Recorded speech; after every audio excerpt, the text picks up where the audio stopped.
And we're back. So coming up is Valkyrie profile, Covenant of the Plume, any percent by Sniper Wave. So let's send it to him. Look at that. It seems that we are live. So yeah. I guess we should just start this as fast as possible because it is very late at night and everyone is kind of tired. So can I get a countdown from the tech desk?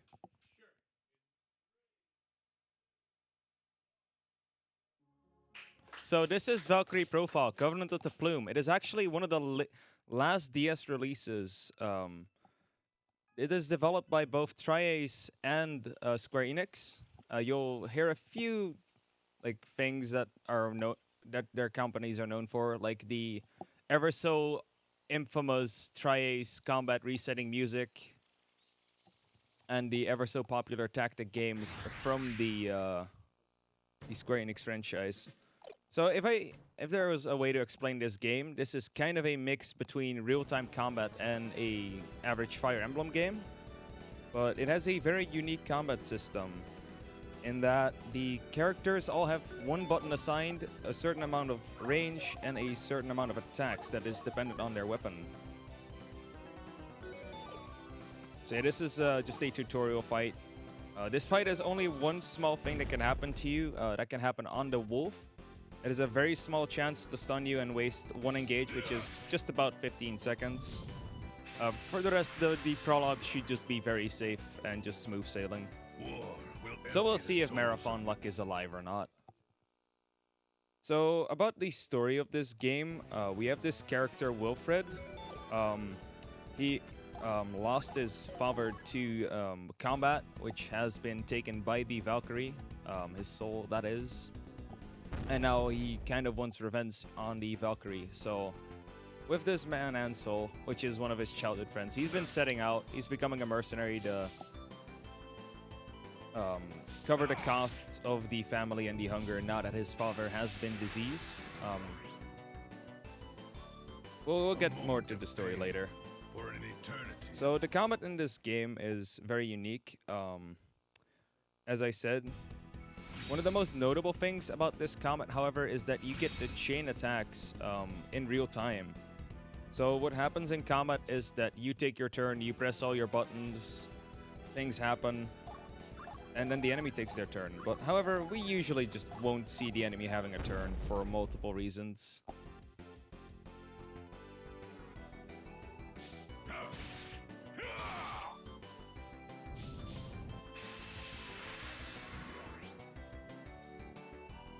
War will empty the souls of men. So I guess I should also tell you about how the game has got to be a speedrun. This game used to be a quick route back in the days on the speedrun.com forums. I think SDA even. So it was basically a challenge to route this game as optimally as possible and run it within 24 hours. That brought the record down all the way to a 218 or a 217.59 by Claude.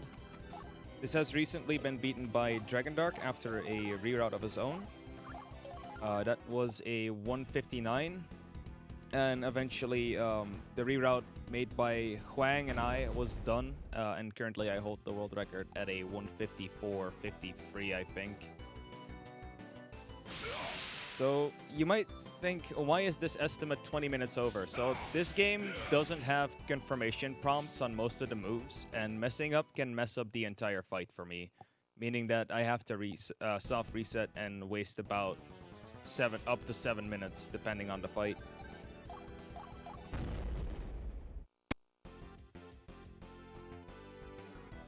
So another thing about the combat, the overworld movement actually determines who gets to attack in your party. So if you attack on your turn and there are multiple allies in range of the enemy, you will all enter combat. And from there you can make some very interesting combos, which we will see later on in the game.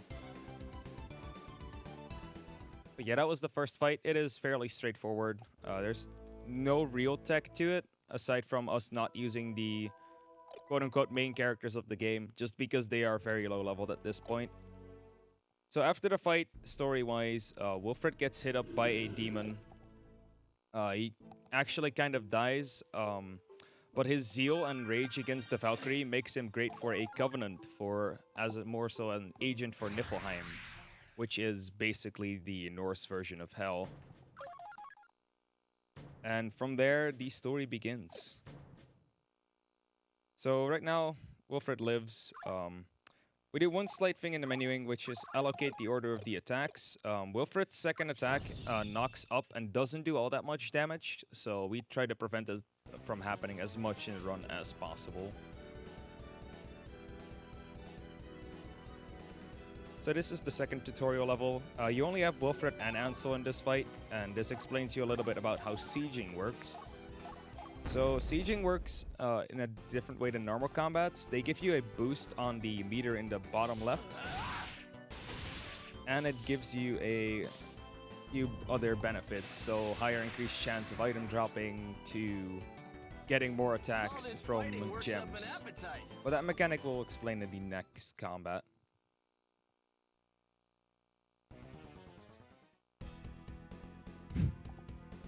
Also, this is, if there was any good time for donations, this would be now.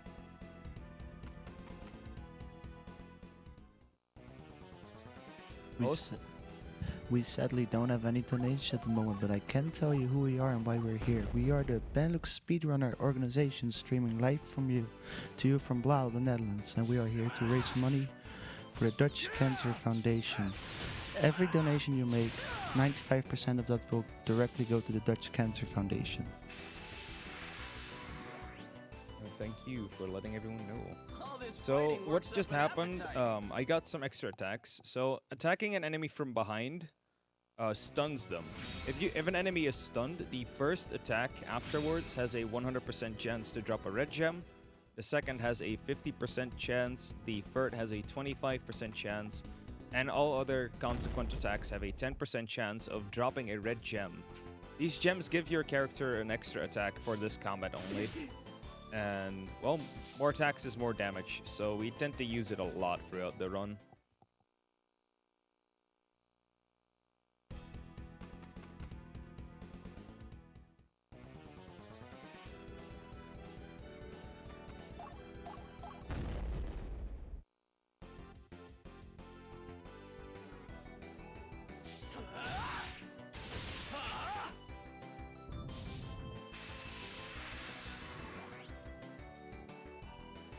The battle is won.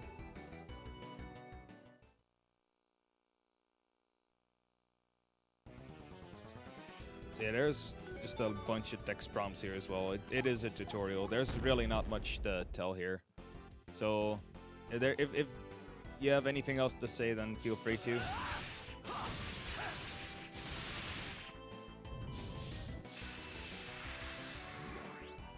I could give a quick word for our sponsor, ViewSonic, who supports the event with several monitors for the streaming area as well as practice monitors. Obviously with minimal latency for speed and accuracy. They simply understand gamers and want to show their support to continue BSG and spread the love to gamers in Europe.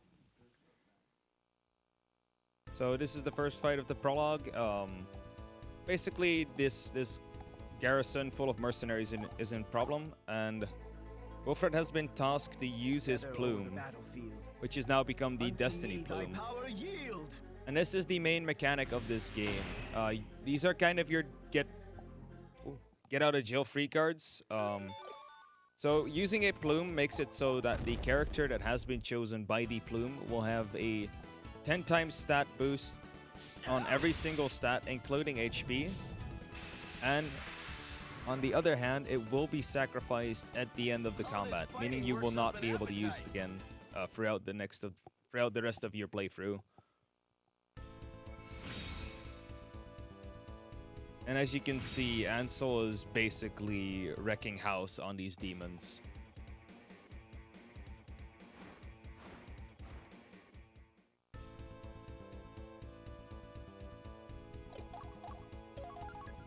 So yeah, we just end our turn here. The reason we do is we can actually get into the range of the demon, but it is actually faster to reset the turn, just because of how long the attack animation of the demon is. So instead of waiting for a counterattack, we just wait out the turn and engage on him. It is usually faster to engage first. That depends on how many counterattacks we can get in a turn and how much we can save later on. And yeah, that was the end of the prologue. Quite a decent time as well, it seems. So yeah, this is where Ansel kind of dies to the Plume. Wilfred gets scared by what happened. He thinks it is his fault, and he runs away. So we'll actually be saving the game right here. There's a very, very little chance that I die in the next fight. It requires me to get crit 3 times in a row. The crit chance being dependent on the... I think it is the hit stat of the enemy and your resistance. But first we get to mash through a lot of text, which is the other main mechanic of this game, which is sin. So if you kill an enemy, we just don't let them be at 0 health. We go on and just overkill them, so to speak. Doing that gives you sin. Getting enough sin in a fight gives you rewards, depending on how much you do. There's 3 tiers of rewards, that being the 100%, the 150%, and the 200%. There's also something that happens if you don't get enough sin, but we'll get into that later because we will be using it throughout the route a few times. I got bad turn order as well. So the good turn order is when the swordsman goes first. They will always attack Sharifa when posed like this, but since the swordsman cannot be counterattacked by Sharifa because she is an archeress, and the animation of the sword swinging is way shorter than the mage casting her entire spell. So this wastes about 8 seconds, and it is completely up to luck. Another thing that the pluming of Ansel did, I forgot to tell, was that it gave Wilfred an ability. So pluming a character also gives Will an ability, which he can use once per turn. Ansel gives us Vali's Awakening, which doubles all Wilfred's stats for 2 turns. Basically making him a temporary powerhouse. So here's another instance of the stun. We only need about 70 sin from this guy to be absolutely safe. I think you can still clear it if you're lucky enough, if you even get 0, but it is so uncommon. Like, it's almost impossible to not get less than 70. Or it'll get less than 70. So there are some riskier alternative strats to this fight. You could also engage the mage first and not have her cast the spell on the counterattack. However, that does open you up to getting stunned. And the moment you get stunned, this fight basically things hit the fan. So we just don't do it for safety right now. And that's kind of the thing with this game. Like, it is a very fickle balance between how safe you want your route to be and like how much time you would like to save. Also, we got the good drop from that swordsman. He just dropped the Viking sword. It isn't a real problem if it doesn't drop. We can just buy it from the shop after this fight. But equipping it in this fight makes it so we can get a little bit of extra sin.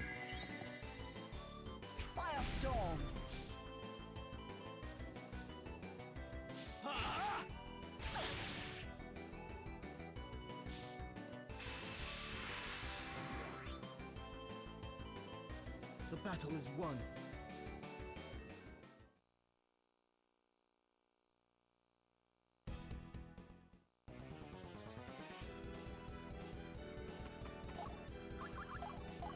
So yeah, we can just use our turn to equip the Viking sword, then attack the archers with Sharifa. And then that should be the first fight of this chapter.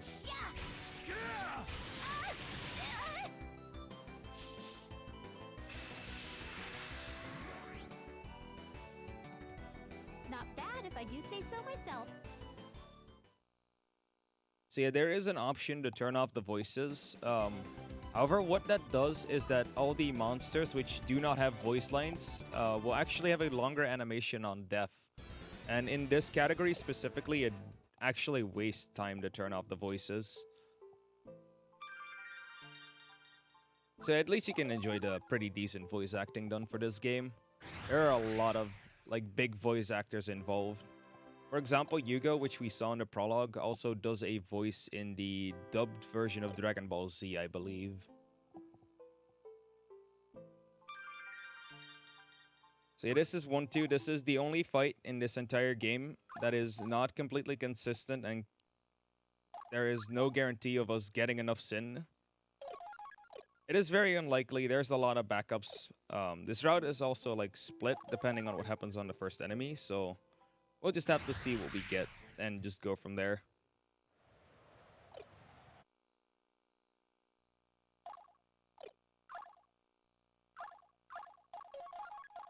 So we're just gonna use 2 items from the last fight because we got 200% sin. We also got 2 ambrosia. What that does is that it can give one character 100 max health permanently, but they are a one-time use.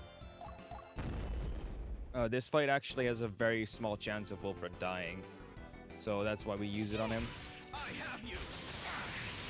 Ooh, we're gonna have to go for the risky route. So the way we route this fight is depending on if we crit this guy or not, because that actually like very much impacts our sin gain.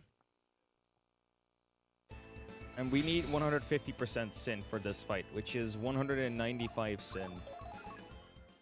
And that can actually not always be achieved if we're unlucky enough, so... If that doesn't happen, then... Oh, world record's basically that, but oh well. That's why the estimate is as generous as it is.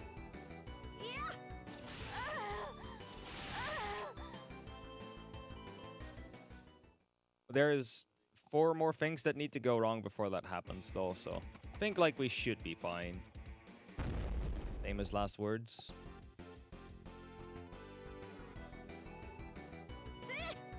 If only we had wood to knock on.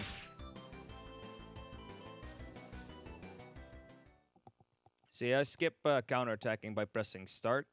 That is able to happen in any fight where you can counterattack. If you cannot counterattack, the combat will end on its own. So another reward we got from the last fight and the 200% sin are the flare gems. So a gem or a crystal later on in the game are basically your one-time use spells. They do a lot of damage early on. So we basically use it to one-shot these archresses because fighting them actually takes a lot of time. And killing them in the one go is just very, very fast.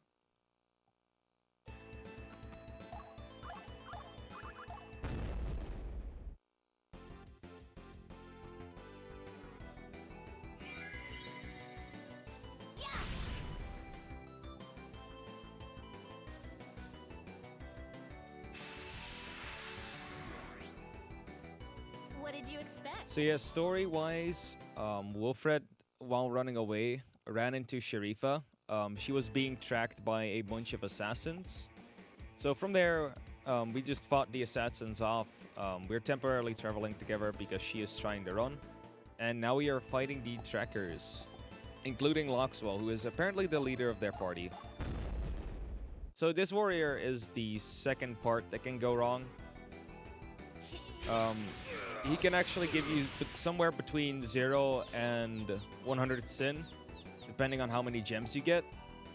And if we get a very low amount, we need to go for the last thing in terms of backups, but I think we should just be fine.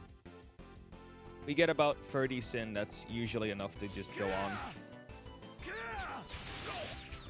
Ooh, that is very stingy. This might be something. For you, Father. It should still end well.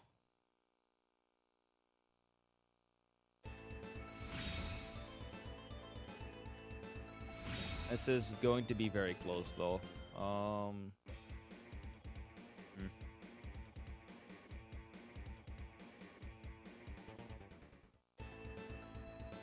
So for this turn, we're gonna move in a very specific way with Sharifa. So we're trying to avoid the aggro range of these two, this warrior and this swordsman for as long as possible, just so they can move up in a pattern that we want. So if Sharifa moved up one further, the warrior would aggro on her and would attack. So we're just gonna move Wilfred one more space just so they can get into position for us.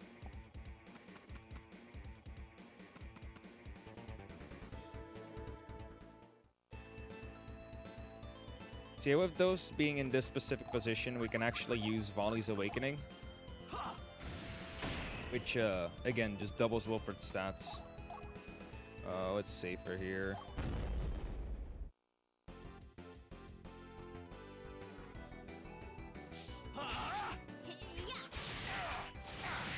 Okay, so that's 100. 100 sin is the maximum you can get. It basically requires you to do full damage. For every % of his maximum health that you do, after his normal health bar is depleted, is the amount of sin you get.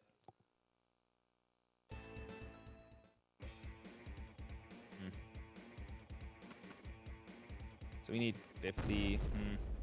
Don't think I can counterattack him. So we're gonna have to take an extra engage, and from there we should be good. Wilfred should just be living everything right now. I mean, he has doubled stats and everything, and he cannot be stunned. So stuns in this game are cancelled by knockups or getting enough hits or waiting enough time. So the AI is not gonna wait you out. They might get enough hits to cancel the stun, and Nox will always Nox up in this case, meaning that we'll never get stunned. So stunning is also a way to prevent counterattacks. We'll be abusing that if all else fails sometimes.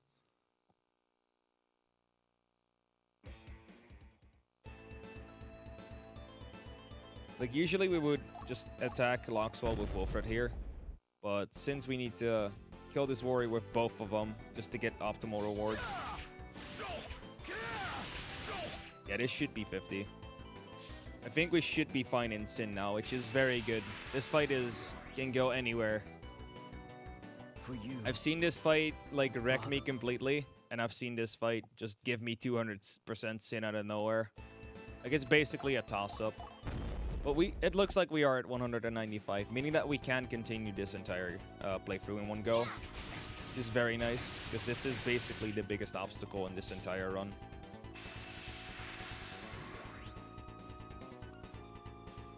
And this is also the last fight of Chapter 1. So this is kind of where the story picks up again. Basically, after this fight, we find out that Loxwell is Sharifa's father, and that he was trying to protect her as much as possible. So we get a small family reunion going on. Eventually, they both just join us in our journey. And from there, yeah, we'll just be going on. Also, we are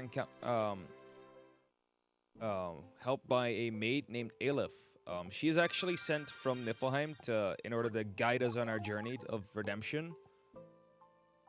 She has taken the form of a maid just to appear more helpful, and she sent us back to home just to talk to the girlfriend of our now deceased best friend. So we basically tell her that he is elsewhere right now because we really don't know what to say, and we'll just continue.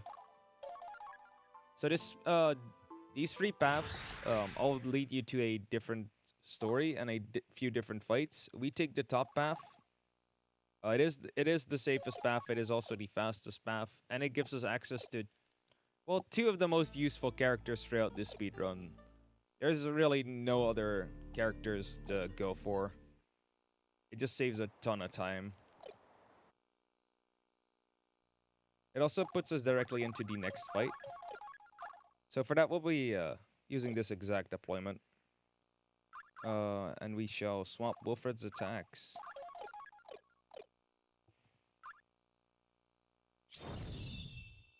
So the reason we will swap Wilfred's attacks is because we do not want Sin. And on the last hit, any damage you do over the health bar will not be taken into account. Basically, so if the enemy has 1 HP left and we do 500, we still do not gain any Sin from it. And that is exactly what we want in this fight. We'll also be using the Might Potion directly on turn 1 that we got from the last fight. Those Might Potions are the exact reason we need the 150 Sin. These are required for this fight and the very final fight of the game. Without the Might Potion, that fight actually can become impossible, so we just had to route around it, and Might Potion was just the most efficient way to go.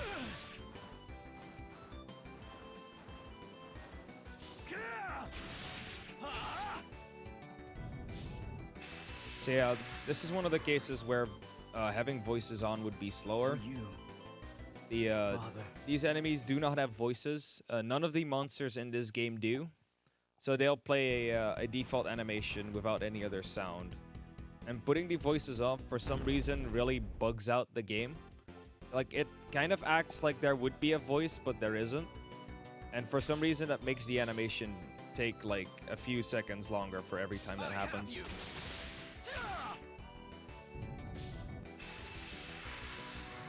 So this fight actually got a major overhaul from the old route. We actually used the Plume Sharifa in this fight. We plumed her because, well, she is kind of a mediocre character in terms of stats and damage. And her Plume ability is actually really useful throughout the run.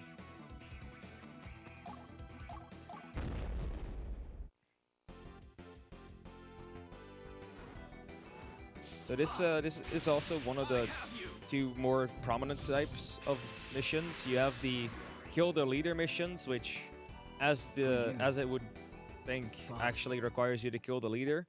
So technically, you could only kill the leader and just win the mission. And these are the kill all enemies missions. Usually they are monster related, because as it turns out, monsters don't really care if their leader dies. Just completely understandable.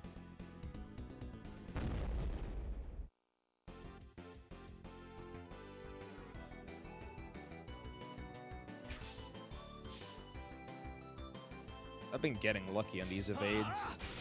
So evades in this game are based on two stats. One of them is the hit stat of the character attacking, and the other is the avoid stat of the character defending.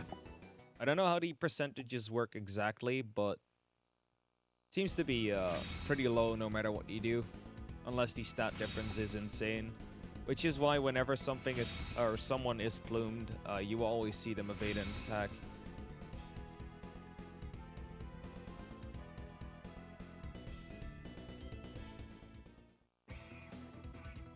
So this is another case of AI manip. We're going to be moving these in a specific way to get this bat in a very specific tile that we like. This bat can actually, if you don't do this properly, the bat has a chance to float over the void, basically making himself untargetable for our swordsman, which is our main source of damage in this playthrough.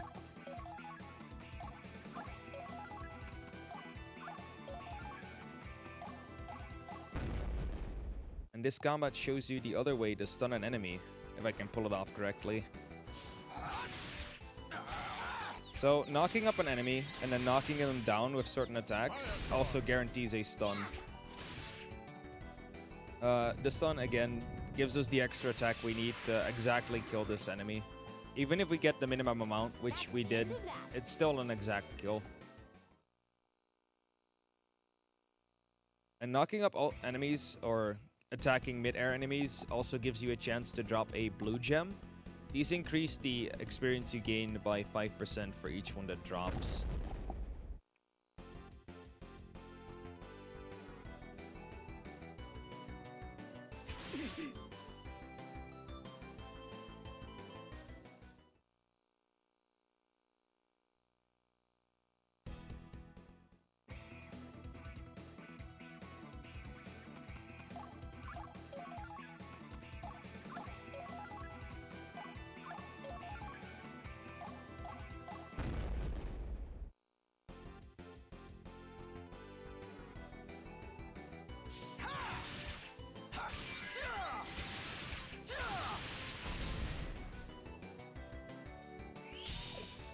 Those are a lot of gems dropping.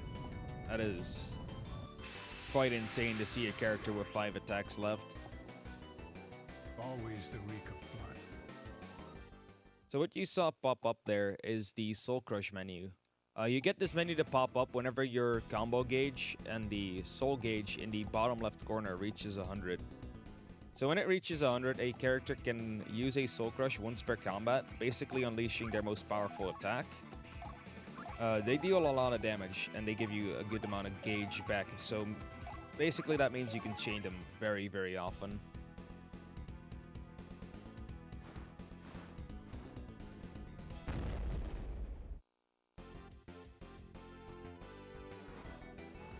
So yeah, this bat has to attack Sharifa. If we move Sharifa in any other tile but this one, he will actually float over the void and wastes like a turn and a half on us just not being able to kill him. This bat is quite the dingus. Any flying enemy really is in this game sometimes.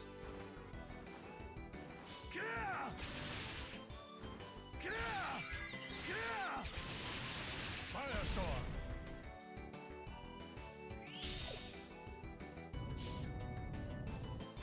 We'll see our first Soul Crush next fight, guys, don't worry. Too bad we'll skip through most of them because this game is very well animated. Like the devs have done an incredible job on just like optimizing the DS's graphical limitations. Like even the intro cutscene just looks breathtakingly good.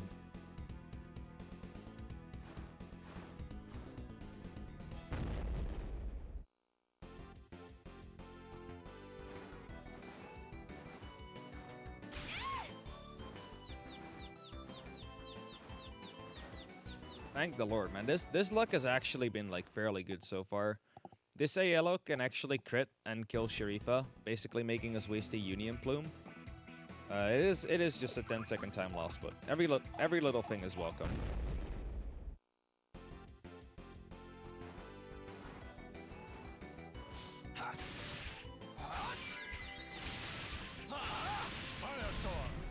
Yeah, this is where we will see our first Soul Crush.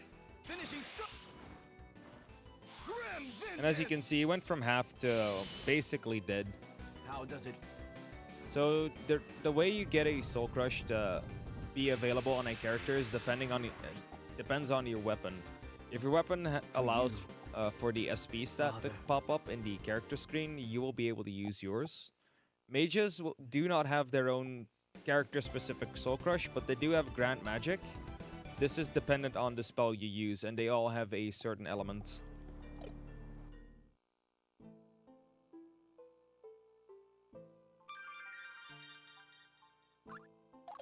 So we'll be visiting a small town here. Story-wise, the Crown has just invaded the rebels, and we're gonna have to fight against them. We're finding some random people here that just want to have their earnings by killing people from the resistance. So we're just gonna casually join them.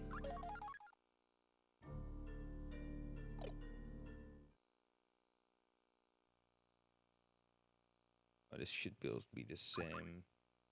Yeah, this is the same. So every fight has a very specific deployment. The deployment determines in which bases they are. Also, you might see that that blue Wilfred clone over there. We're gonna try to avoid him with combat by just moving Sharif over here. Get him in. So he shouldn't attack Sharifa here, and we can just continue our turn. There's a small chance he might, and oh boy. Oof. This might be very bad. Yikes.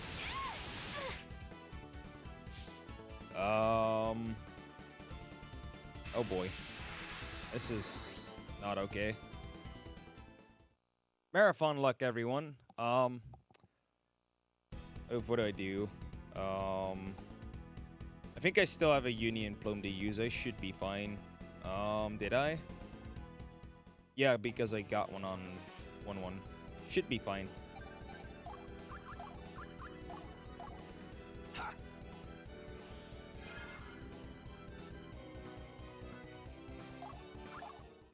So we're just gonna Plume Sharifa here. This was all intended. So the Union Plume revives a character that has fallen. It also puts it in the space in front of you. And what the developers haven't noticed is that it actually makes you able to do that over a wall. So the height doesn't really matter. So we're just gonna cheat Sharifa over this wall, avoiding half of this combat, and just get our very, very easy 150% sin. Which is why we attack the swordsman first. That gives us the magic bangle after this. This ups a character's magic stat by 25%, basically making a mage extremely powerful. Also, another funny thing is that it doesn't trigger the aggro zone of this sorcerer. So he's not paralyzed, but he also isn't moving. I'd like to think that he's just like very much baffled to what just happened to his colleague. And he's just like giving up. So yeah, that was this fight. We completely used this death abuse. We used to do that on another fight as well, but we found a faster strat for it. So I'm really happy we can do that at another time.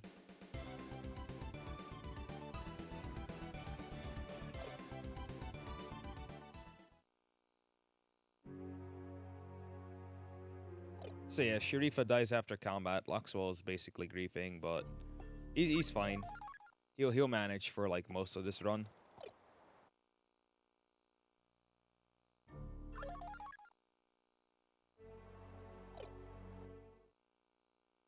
So in this fight, we'll only be using 3 characters. Those being Loxwell, Darius, and Wilfred. Wilfred is actually forced to be used on every single fight because he is the main character after all. I will also be teaching Loxwell Frigid Damsel. This won't be used yet, but it just nice to have it already. And we'll also be swapping Wilfred's attacks back to where they were. Yeah, they should be it.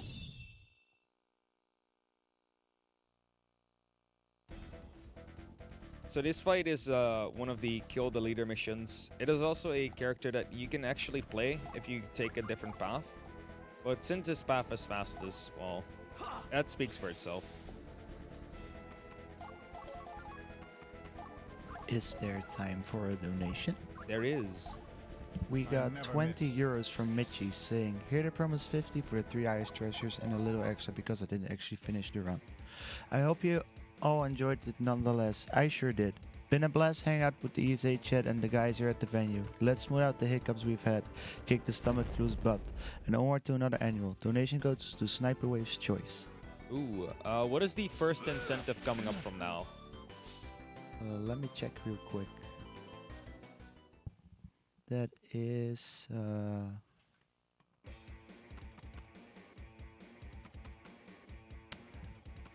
bonus track in Millennium Races Y2K Fighters. Ooh, let's do that one. That sounds very interesting. So this combat actually shows us how important the raids are. Some of the characters have a raid-specific ability that just gives you some certain thing, gives you a stat boost, but reduces others. So Darius is very special. It ups the damage of all your swordsmen at the cost of lowering their resistance. So it basically makes you a glass cannon temporarily. And since Wilfred just used volleys, he's basically a monster. And with this boosted attack, it only gets worse. Basically making us able to kill this very high HP boss in one go. If this fails, we could still use Loxwell to clean up, but it usually just isn't even required. For you, Father.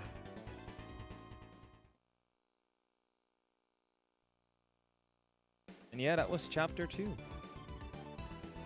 Also, for some reason, whenever Loxwell dashes, he uses the quote, "I never miss," but I've never seen someone miss a dash, so he's technically correct, I guess.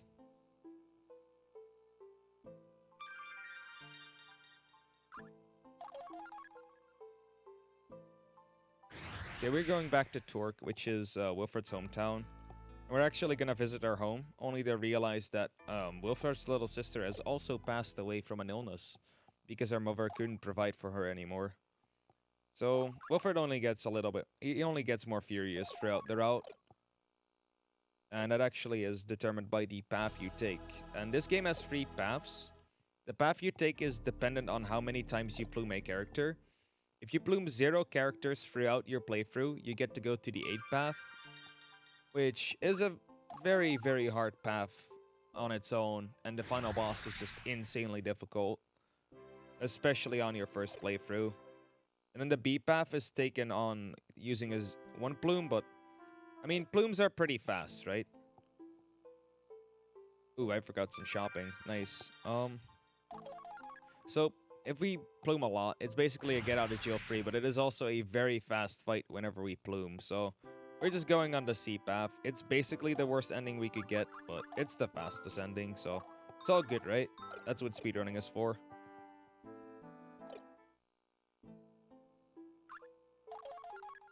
So yeah, so we basically heard about a Saintess who has been trying to remove some monsters from these ruins. So we're just gonna help her out for a while.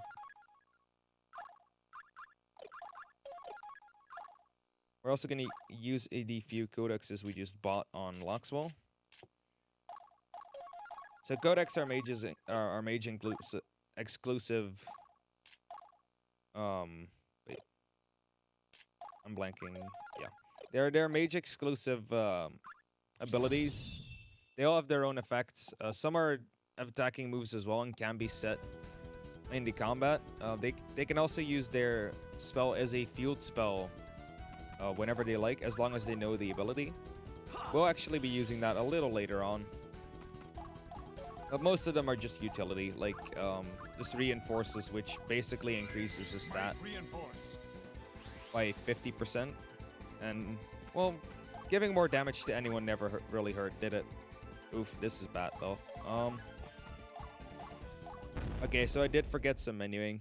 There's a lot of things to do, and being tired and giving commentary really isn't helping.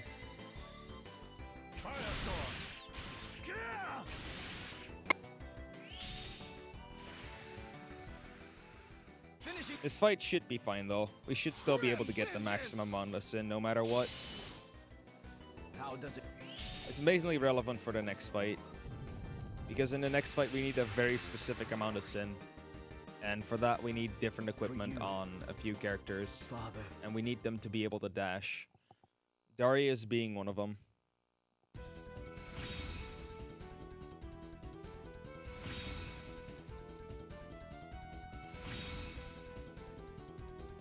This fight is also a good example of how little counterattacks we try to get whenever. Ooh, this might actually be kind of bad.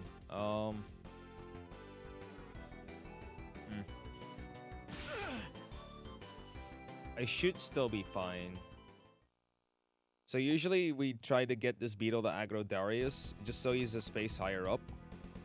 This is only to make Wilfred's movement a little easier.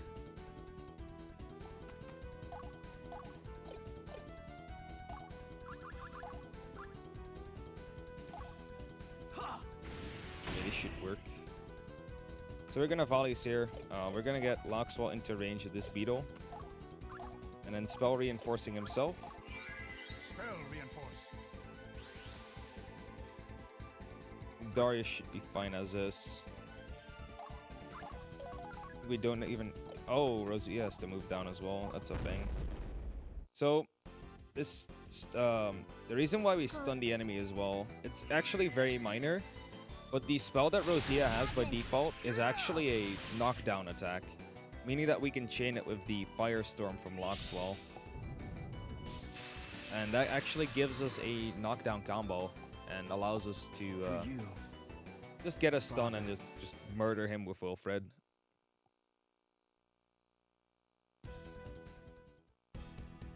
So the idea is that Wilfred would be one space higher up and he would be able to walk right in between those beetles, where the second one did not even get aggroed. It's kind of an issue because volleys will run out.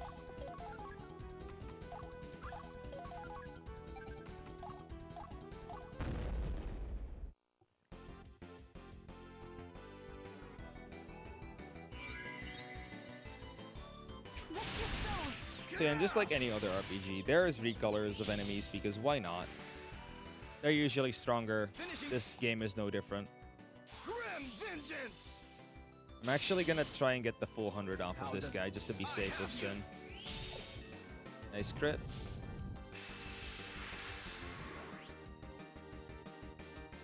For you, Father.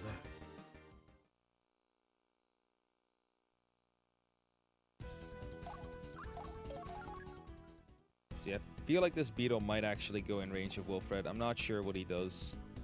He does not. Okay, that means I'll just waste an extra turn. That's fine.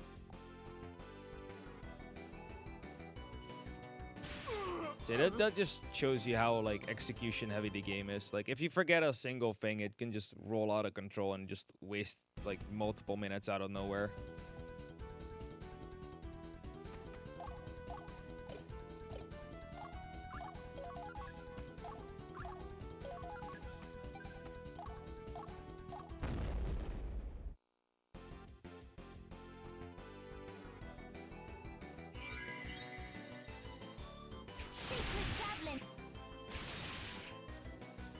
So I actually do no longer care about how much sin I get off of this beetle.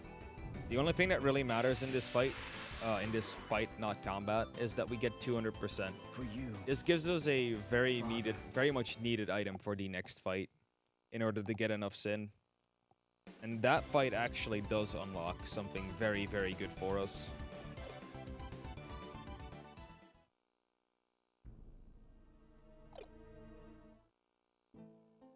See, apparently there's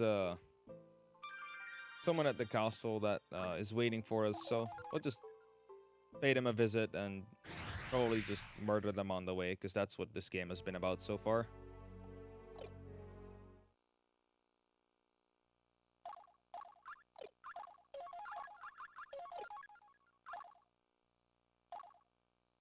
Actually, let's do this first before I forget.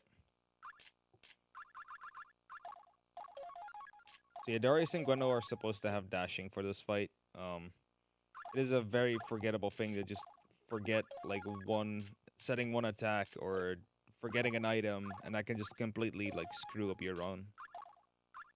So he needs the Grand Sting, which you got from last fight. Okay, that's already set. So this fight is a I have a history with this fight. And I'm gonna need the tech guy, maybe, to remind me to use Might Reinforce. I am forgetting that, like, way too often. And forgetting that actually makes you unable to get the sin amount that we would like. Now you might be thinking, Sniper, Wilfred is not a mage. Why are you spell reinforcing him? Well, that is because the Plume abilities that we get are actually their effectiveness is dependent on the mag stat. So, for example, this move, Gleipnir's Bonds, which paralyzes all non-leader enemies. So the higher my magic stat is, the more likely I am to stun an enemy. And it looks like we got everything, so that's really good. So yeah, just because your turn starts with Grendel, you really get the urge to just dash forward and just like do this fight the intended way, but really just do not do that. It is very bad for your run. I've had a lot of occasions where my run just died out of nowhere. We're also just gonna casually plume him. This man gives us a very good ability. Unto me thy power yield.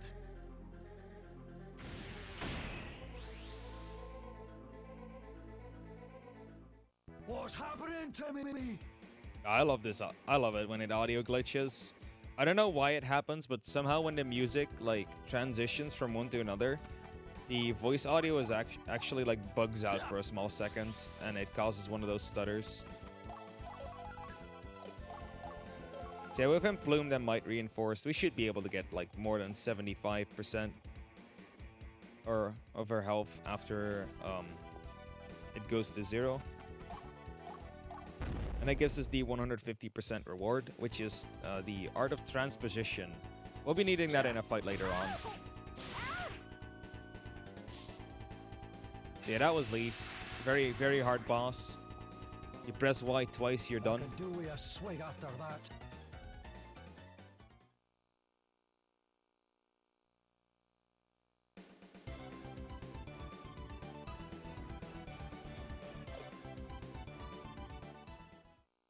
So yeah, basically in this cutscene that we're gonna skip right now, Gwendol dies. He gives us a good ability, which is completely fine.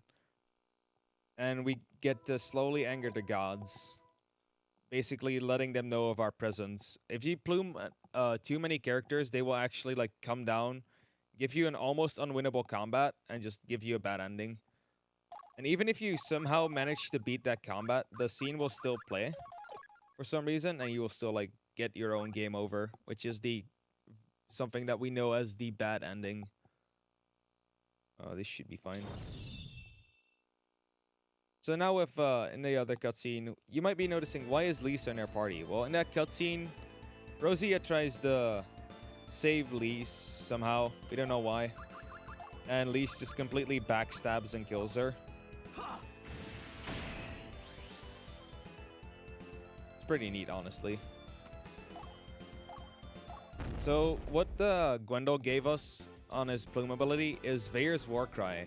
This gives all of our characters instant death on their effects for 3 turns, and instant death is pretty fast. So what it does is when it procs, Always the weak of blood. their HP gets depleted to 0 on the first hit. All other subsequent hits will do the same damage. And that is dependent on your max stat. And since we have 2 mages, well, their max stat is pretty high, so it usually just procs and kills them. Wilfred's attack also tends to proc instant death a lot. His magic stat growth is actually that one of a mage instead of a swordsman. So his sword attacks just tend to cause a instant death every now and then, saving you some time in the combat.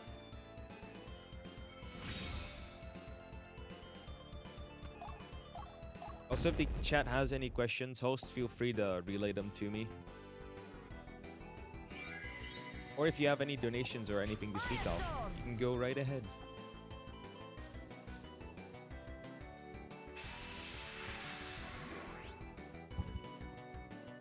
I think I managed to work up a sweat. We sadly don't have any donations, but I can tell you a few things. First of all, if you're a Twitch Prime user, you can consider using your free subscription token right here on the ESA channel. You will get access to both ESA and BSG emotes and support both events. Also, during the entire event, if you donate more than €5, you will be entered into a giveaway for 10 Action Hand gift codes on Steam, kindly donated to us by True Black Shark.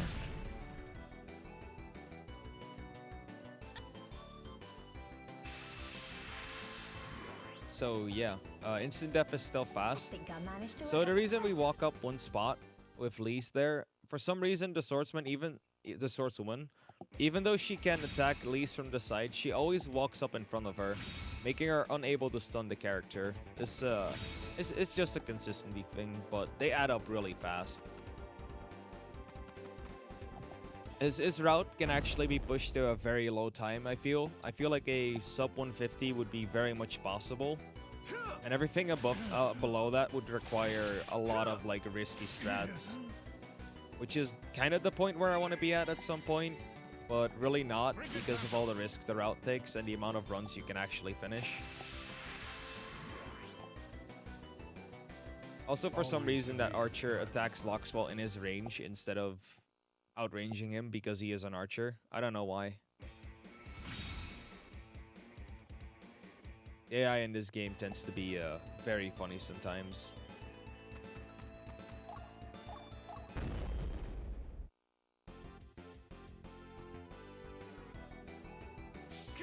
Ah, we got lucky.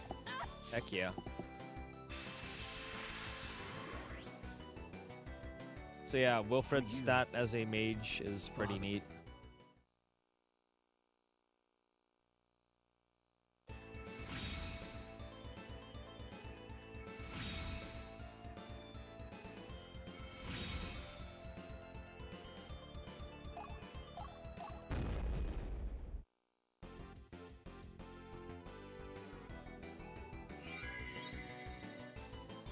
Firestorm!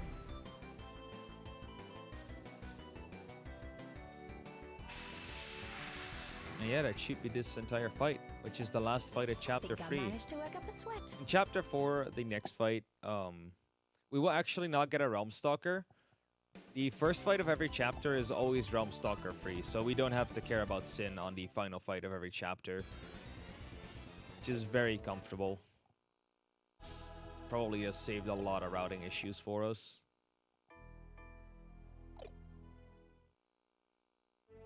So yeah, Elise just joins us. The gods are like giving us this cutscene. Basically saying that, hey, you're on this path now. Good luck. And because we plumed 2 characters, we actually went down to the sea path.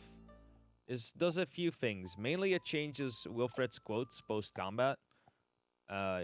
Lore-wise, he's become slightly psychotic and like fueled by rage because he's plumed a bunch of friends.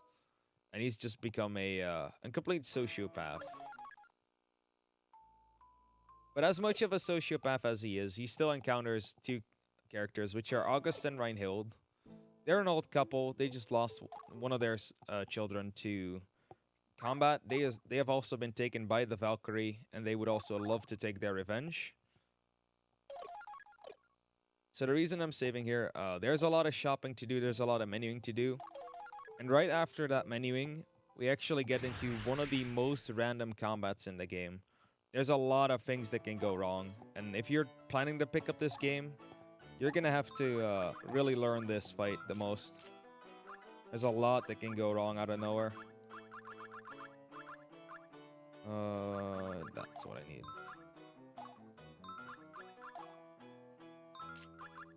So we're going to get a lot of items here.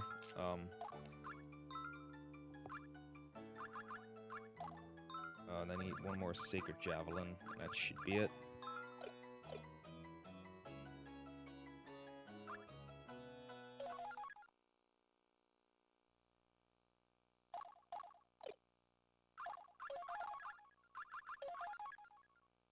This should be Lease, and this should be Loxwell. So there's a lot of menuing to do. We bought a lot of things, we're using a lot of things. One of those things is Defiance. Defiance makes it so that in combat, you will no longer evade attacks, but the damage you take from them is significantly reduced. I think it is halved, if I remember correctly. And we also see that we got Stalking. Stalking is actually very useful in multiple parts of the run. We'll be seeing it used a good bit. Sepguard goes on Lease. Dashing goes on Lease. Transposition goes on Lease. And then Frigid Damsel. I think I have everything. We'll see in a bit.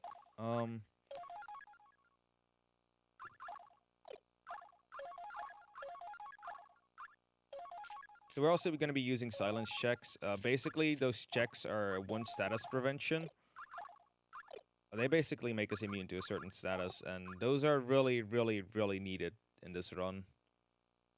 So that would be...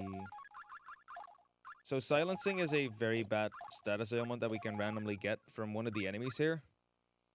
It makes a spellcaster unable to cast their spells, and also makes Wilfred unable to use his special abilities. So we're gonna need to be able to use them throughout the run. We need this one as well. Did I set everything? I did. Good.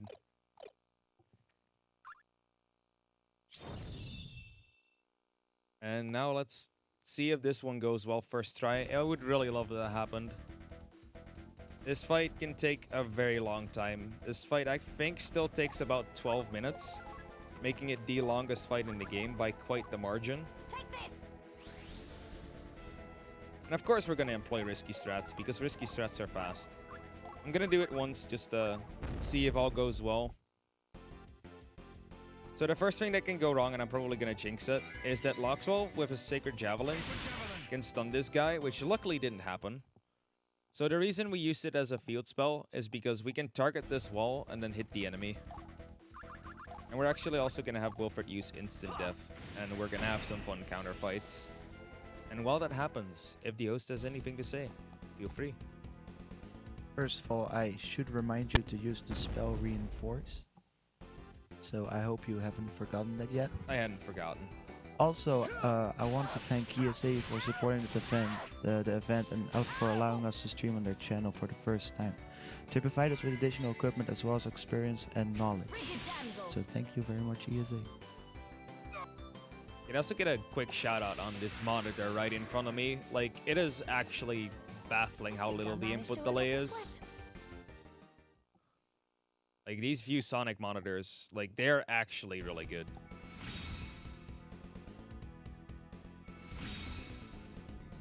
So there's a bunch of things that can happen from here.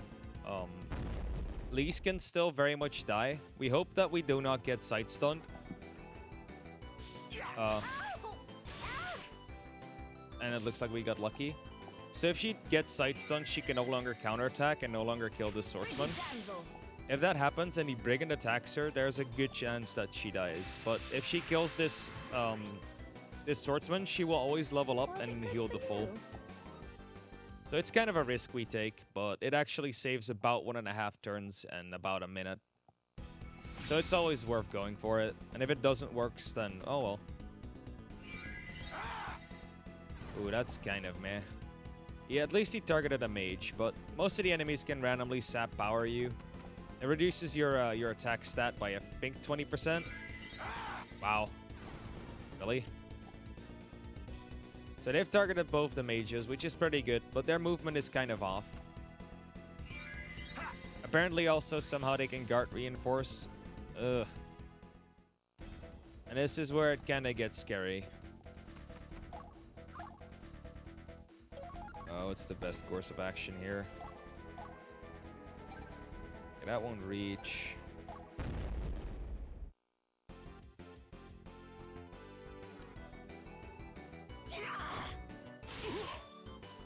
So yeah, that old lady over here, she is Reinhild. She is actually the single most broken character in the game. Her multipliers are insane.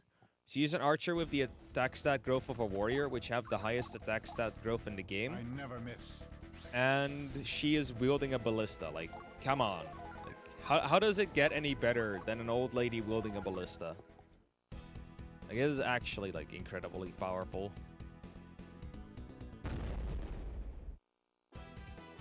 Like, I cannot even fathom how heavy that thing must be. And she just, like, fires it all willy-nilly.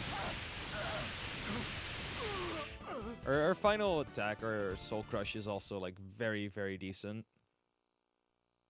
Has a good final hit, has a good bunch of hits, and fills the gauge pretty well. It's kind of your powerful character as a way to make your playthrough easier, I guess. Yeah, that's good. Can I get everyone in this screen? I should be able to. Yes, this should work.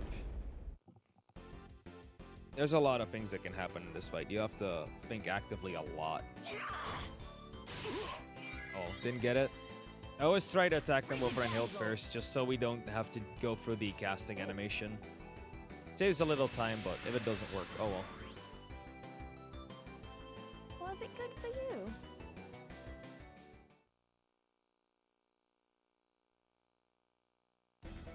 This fight is actually like just improvisation. There's a ton of things that can and have already happened in this fight that we've never seen before.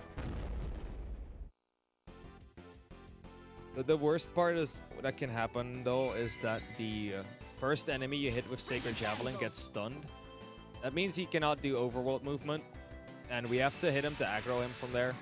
So if he's stunned, we basically have to walk all the way up to him, which takes, I think, 2 to 3 extra turns, and then just randomly kill him without the help of our instant death.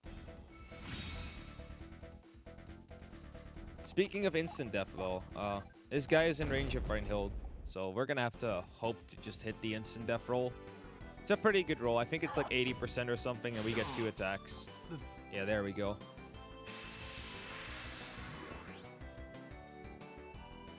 Is there time for a donation? Go right ahead. We got €2 from Nelsala saying, I had some money left on PayPal, so I guess donating for such a cause is worthwhile, but damn did I have a hard time with Valkyrie profile. Seeing it run is nice. Thank you very much for that kind donation. I think I cannot kill him because he has the thing up.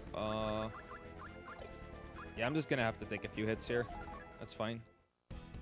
I should survive everything the vampire throws at me, and if one character dies, one Union Plume can easily be used to reduce all the hits. And since the vampire attack locks well, I think I should be fine no matter what happens.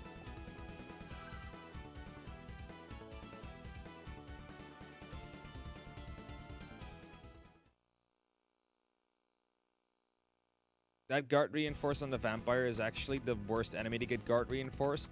He already has very high base resistances, and trying to capitalize on that, we usually just kill him with magic. But I feel like we're gonna have to even might reinforce Reinhild in order to make up for this. Like, he actually takes no damage anymore. 500 resist at this point in the game is really, really high.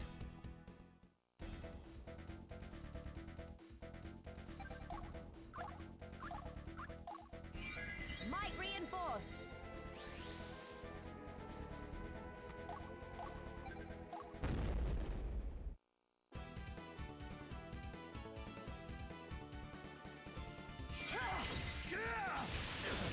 Bring them down.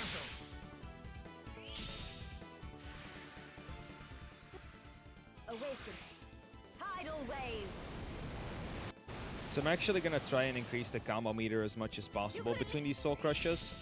Every single hit you do increases the damage by give or take 1% for each hit. So just to optimize the damage we tend to use Reinhild's Lost.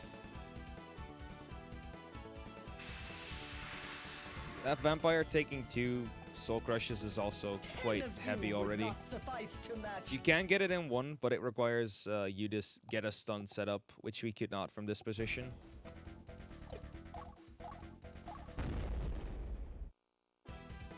These armors also, they have a small chance to block, but whenever they're hit with a magic attack, their defenses just completely drop sometimes. We're gonna abuse that to the most of our extent. Also, if they randomly freeze, they can also no longer block, which both Loxwell and Lisa's attack can do.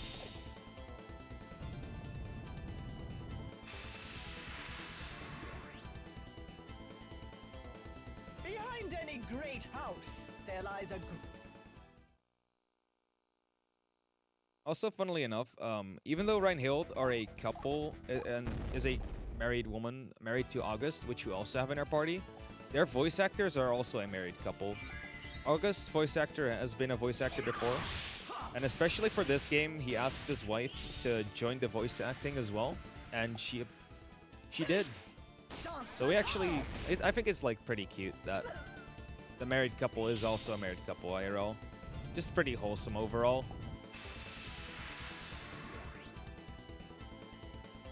And in such a grim game as this, like, it's just the very nice details that do it.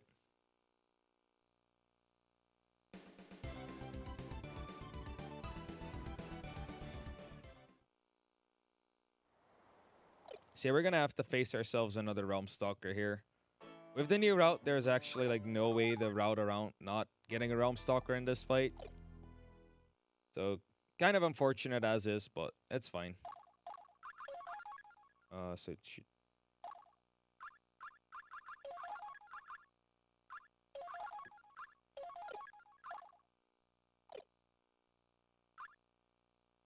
should have everything, yeah. There's a lot of things in the menuing to forget, especially like at this hour and me being awake for so long. So with everyone being sick, there's a lot of people watching over them right now, and they're actually like doing God's work. We basically have 3 people on call like 24/7 right now, just to contain the disease as much as possible. Like the other people that are doing this are like very much just insane for what they're pulling off so far. Like, we've seen shifts of 16 hours for just like watching over them and being available, and them being able to stick around is just incredible. What is this power? So this is the time we use stock. We actually use stock on Darius here to get the same movement from this golem every time. We kind of want him to cross the river, and we want at least one of these two to be able to be hit by 1 spell. It looks like we got the single best pattern from them so far. Just very, very lucky. So Elise is gonna walk forward now. This Brigand also has a chance to just engage on Loxwell and just being stupid. If he attacks Loxwell, we counter him. If we don't, we do it like this. If he actually engages Loxwell, we can also spell reinforce Wilfred and make the Gleipnir's bonds more effective. because of the spell reinforce that we can use. Sadly, now that Lisa already took her turn on killing him, we actually have to use the reinforce, or we cannot use the reinforce. So we're just gonna have to be lucky. Usually that will always work out with Will's magic stat. The worst thing that can happen is that the Realm Stalker also gets paralyzed. That makes the movement a little bit more awkward, but usually they'll end up being fine. This is also where the range of Sacred Javelin comes in again. We can actually use that to cross the river, so we kill the Golem and the Archeress in one go. If the Archeress moves forward, we can still kill the Swordsman. If they both move forward, we only have to kill the Golem, and this mission just... If that happens, this mission becomes really risky because Fiona can just randomly fall over before anything can be done about it. Also, we want Darius to be unstocked before next turn because we will be entering the aggro range of the Realm Stalker. So if we enter the aggro range while stalked, he will still be aggroed, but he cannot see any other ally but Fiona. Meaning that he will just wreck Fiona on the spot, and there's nothing we can do about it. We've had some very awkward moments having this happen in routing. So usually we just unstock Darius on this fight.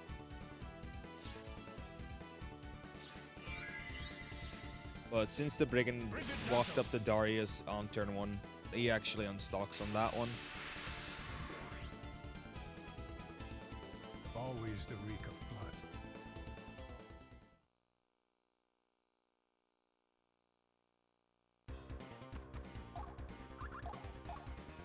Also, this song is like the best in the game. I'm just gonna let you enjoy it. Just kidding, it's Tri-Ace. Enemy song, let's go. It's kind of a feels bad. This song is like an actual blast.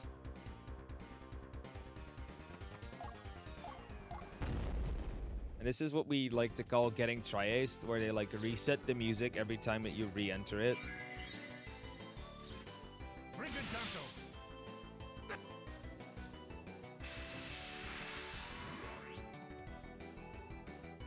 I long for the peace of the shadows.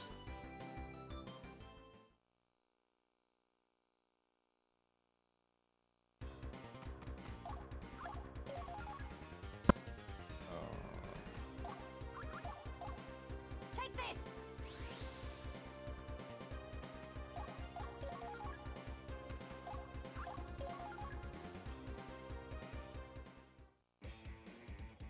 So we're moving specifically like this, just so the Realm Stalker can barely not reach us, and next turn we can just easily reach him with Loxwell. I never miss.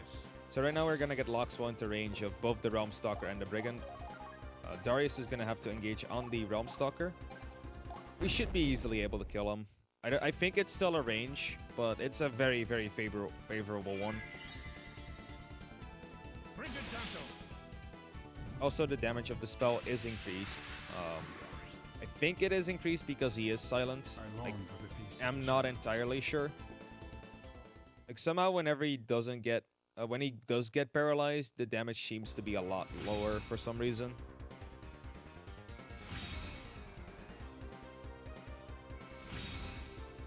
I don't know the cause. It might be because spell reinforce runs out, but I'm not entirely sure. It's just so rare that you don't really pay attention to it sometimes.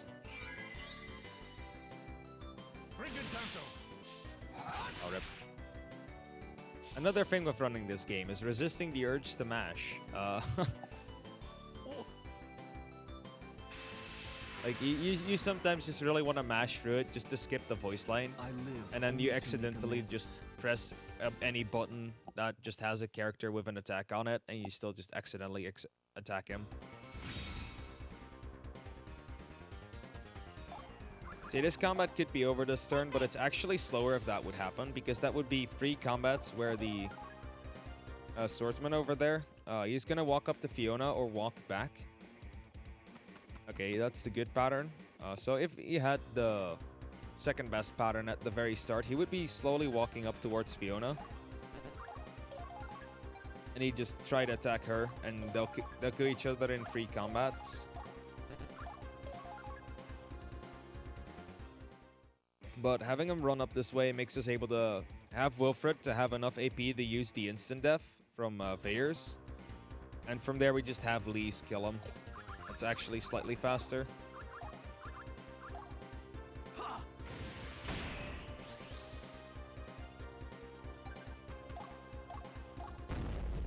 It's just that combats are just so very, very long. And it's usually just not worth to have them happen. Frigid damsel.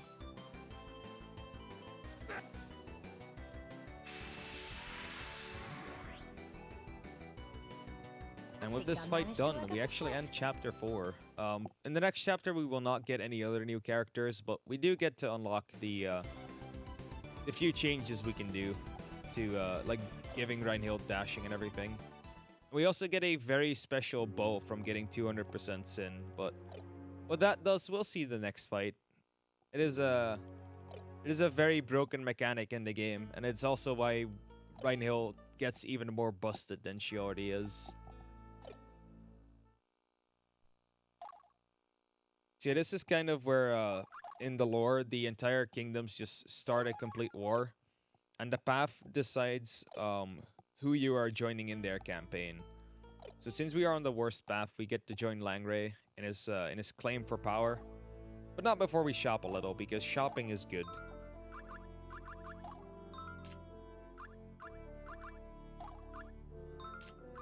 So we're actually going to get a Dark Savior Codex here. That's one of the other spells we use. There's 6 spells in the game. We use 4 in the speedrun. Each of them has a unique grant magic to them as well. Dark Savior is actually the strongest spell in the game. It has the best multipliers, and it has the best multiplier on the grant magic as well. It actually does a heck ton of damage.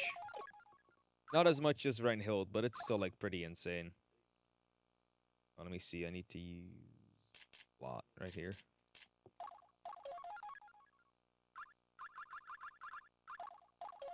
There's a lot of menuing going before this fight, so if you have anything to say, then feel free and just go ahead.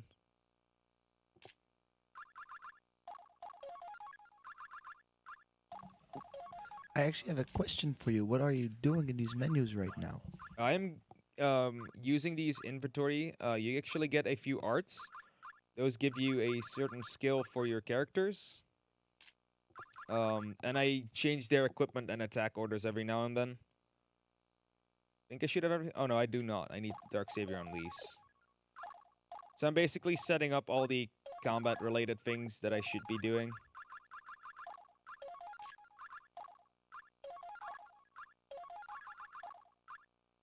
Did I set the... No, I did not. Okay.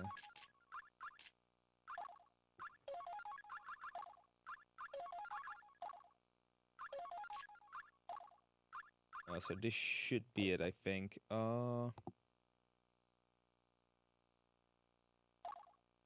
Wait, Darius gets the Damascus sword. I was wrong. There's a lot of things to forget here. It is very frustrating.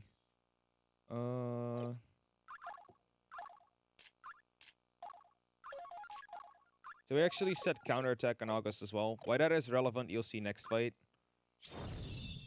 But this is the first fight with the Ophinus Bow, and the Ophinus Bow has a very interesting property to it. So what it does is it copies the damage number of every move, of every single damage hit you do, and it applies it again for the same amount of damage. However, because of the way that instant death works, the instant death damage, which is basically the remaining part of their health bar, gets multiplied as well.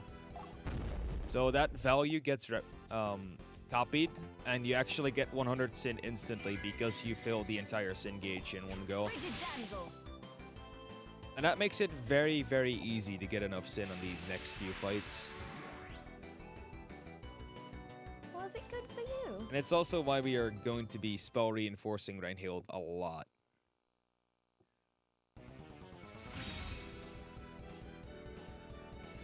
But yeah, this is the second to last chapter in the game. I think there's 7 fights in this chapter. All of them have their own pitfalls. and all of them are kind of broken in half by Reinhild. So, like for example, this one, this archers over there is just like trying to beat us, but I mean we're wielding a ballista. We just instantly kill her, get 100 sin. This is going to be a very much returning theme. 10 of you would not suffice to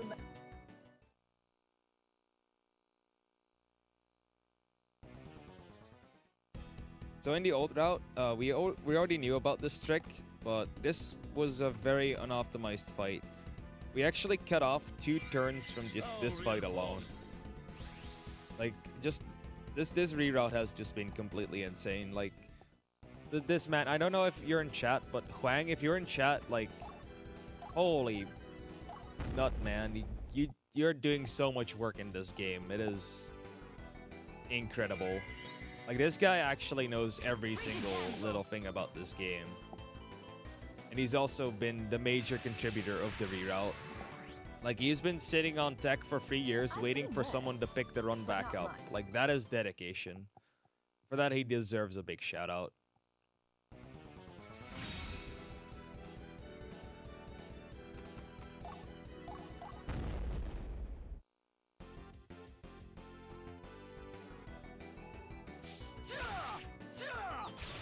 Oh, rip. Frigid damsel. I was hoping to get the instant death from Wilfred, but didn't get lucky. Oh well. I think I managed to work up a sweat.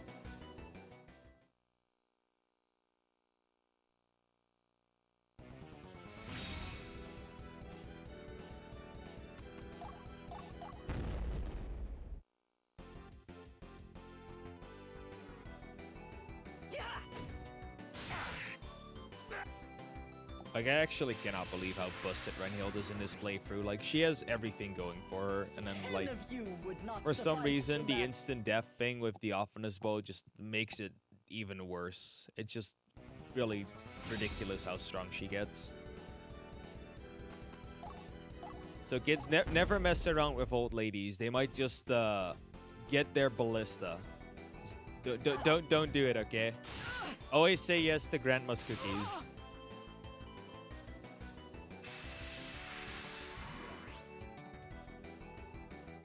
hunger for battle remains.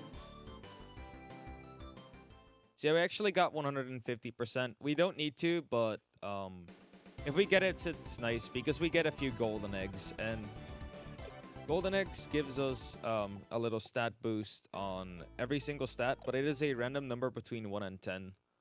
So it basically makes Wilfred just a little bit more accurate on those instant deaths or these other skills that he tends to use.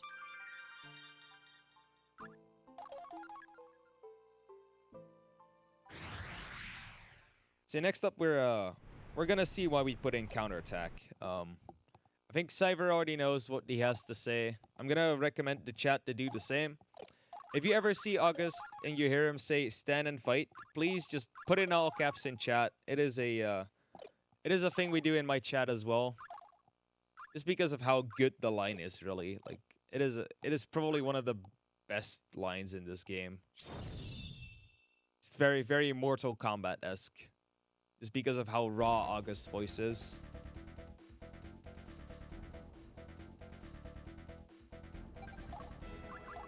So just along the lines of most of this game, we're gonna start off with instant death. Instant death is still fast, and there's a lot of things in range already for us.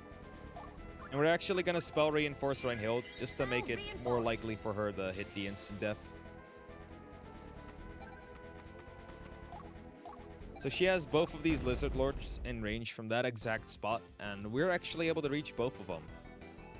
And as it turns out, Lizard Lords are kind of weak in terms of their magic resist, so instant death is almost guaranteed to proc. 10 of you would not suffice to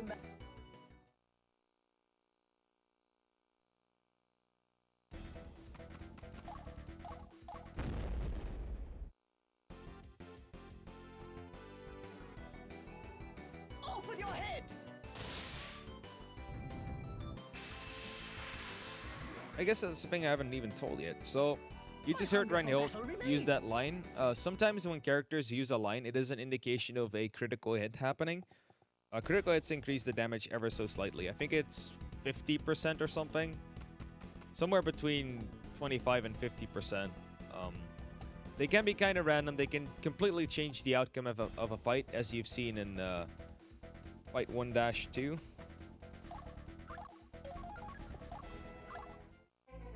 Yeah, because we have August here. He's not actually really useful in many of the fights, but in this fight, his 5 tiles of movement make him really good. So we might as well just plume him on the fight and make maximum use of him. Also, we're gonna interrupt this line.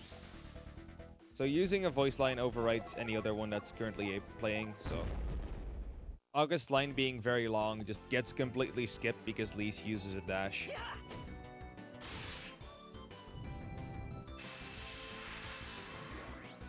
There's a very specific reason why we use one tile to dash with Lise. We actually need her to be in range of the only creature that isn't an undead. Or well, isn't an undead that can just be easily killed with the magic range, which is that Ciliano over there, that bird. Also, chat, get ready. Get your stand and fights ready. So yeah, when you evade an attack, you actually have a small chance to get a window to counterattack. That does a lot of damage to them and basically skips us needing to do our combat, basically saving about 10 to 15 seconds per fight. We're gonna do that another time though. There's another armor. He'll still try and attack us. For some reason, counterattack only does work when the enemy is in your attack range as well. So sadly, we cannot counterattack the bird, which will always attack our August here.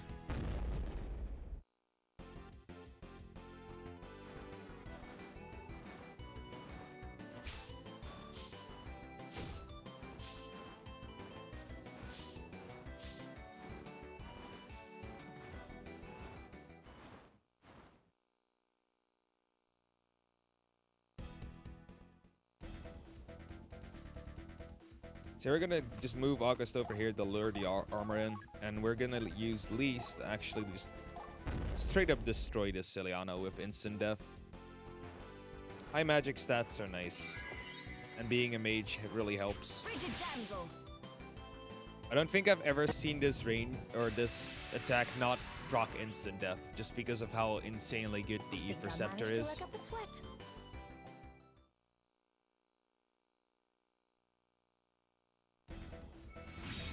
So get ready for your round 2s of stand and fight. This armor can actually not make us evade, but it's fine. It usually happens. And he does, I think, 3 attacks, so we should be able to get at least 1 in. Stand and fight.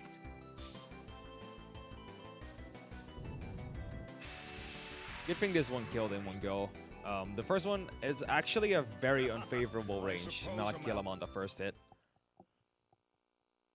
You do somewhere between 3850 and 4000 damage with your attacks.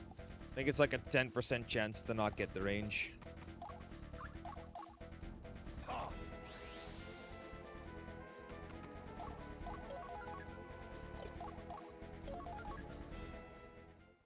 See, this demon somehow never gets aggroed by us, even though we're standing in his range.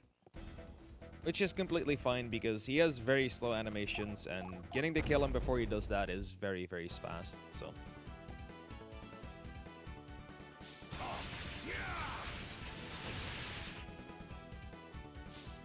Also, this demon, he drops a very good weapon for August. Good thing we just plumed him, because we have no use for that weapon at all. He is the only pugilist in the game, and we just got a really good weapon for him. It's fine.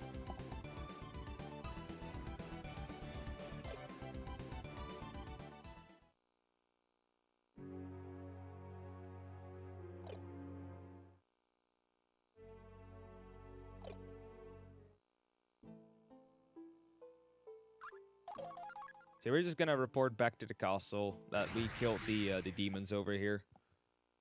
We're gonna discuss some military strats on what we're going to do for our campaign of actually just murdering everyone. And this campaign also includes one of the riskier missions. So we're gonna have to save before this. This is one of the few safety saves I still make. This fight is just very much inconsistent and you can just completely collapse the run.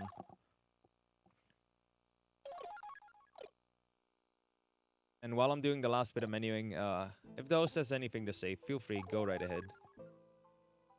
We just got a €25 donation from Anonymous without a comment, so thank you very much for that donation.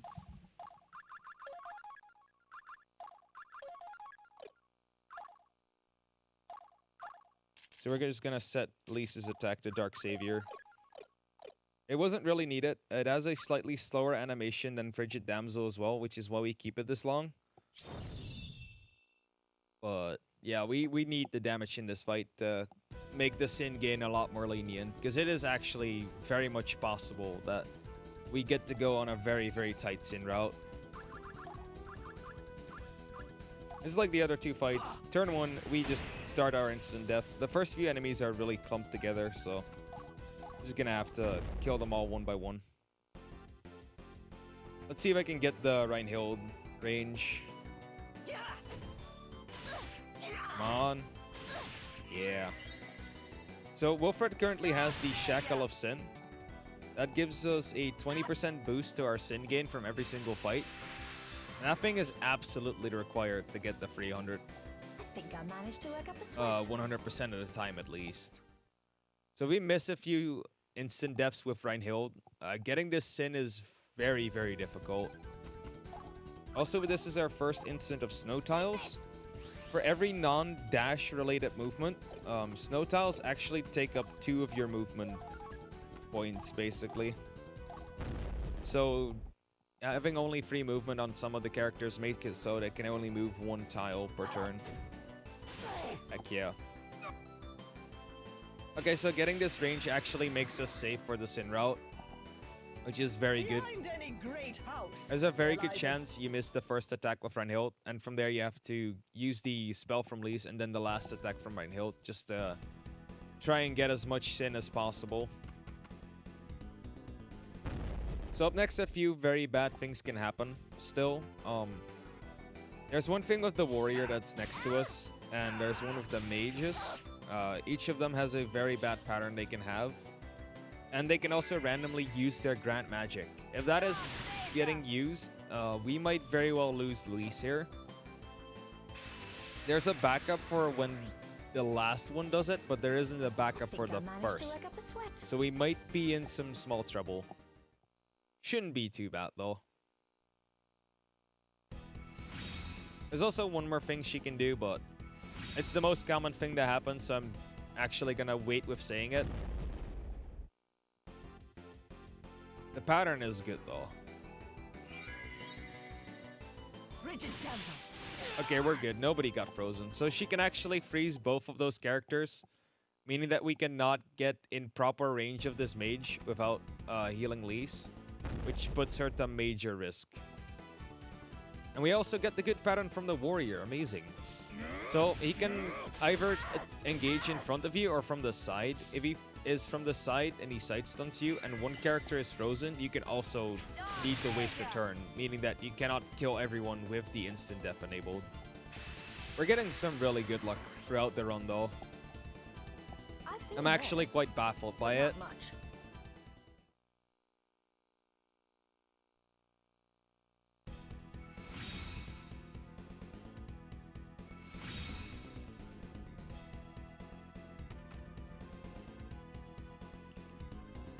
I think that actually makes us able to do something very good, which is having us able to use the guard potions that we have on Lise. So this is just a small safety measure. It makes Lise just a little bit more resistant to all the attacks that might get thrown at her. It's only relevant in the bad scenarios, but having it there is just really nice. And with the other 3, we can just fairly easily kill this sorceress, so we should just be fine. Please kill. Oh yeah, and we even got the fast kill. That's amazing. This fight usually takes a Soul Crusher too, if it doesn't go all too well, and the instant death doesn't proc on anyone. It is very rare, but it does happen. Usually we just get the attack with Reinhild and we're fine. Take this. So now that sorceress that you can see on the right side of the screen, she is the most commonly used, the Grant Magic. If she does, we'll move on to the backup path. It has been routed around because we have just seen it be pretty common recently. But we'll see what happens. With the guard potion, it's usually just a little safer as well. Wow. That is basically the perfect fight. That is pretty nice.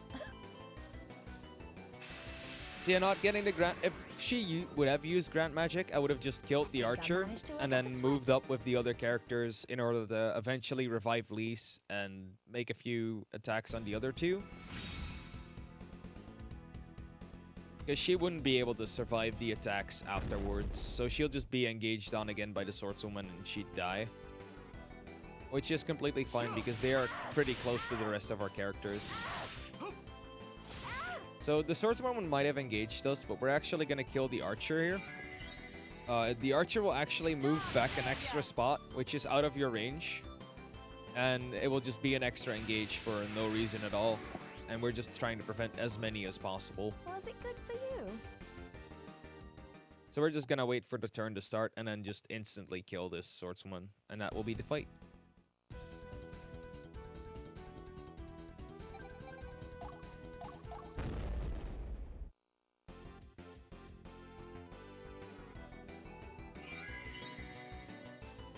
We'll be seeing you again.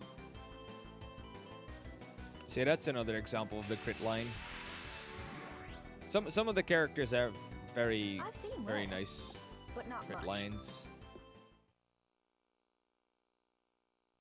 Too bad we actually don't get to hear the best line of the game. You have to unlock Foxnell, which I think is on the B path in Chapter 4. Not entirely sure.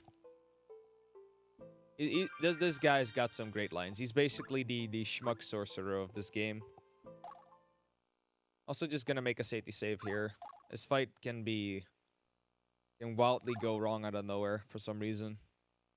And this is one of the fights I also have a pretty big tendency to mess up out of nowhere. So this is where we encounter the Margrave, which is another one launching his campaign. He's actually trying to get the two princes to just calm the heck down, basically.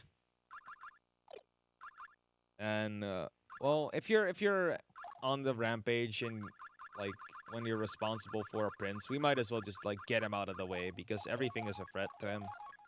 And we're basically hired for gold, which is completely fine. So we just use the expert's experience and the golden eggs. Expert's experience gives 30,000 XP, basically upping Wilfred, I think, 4 levels in this section. He always appreciates the extra stat and magic, and the golden eggs basically do the same. Spell reinforced.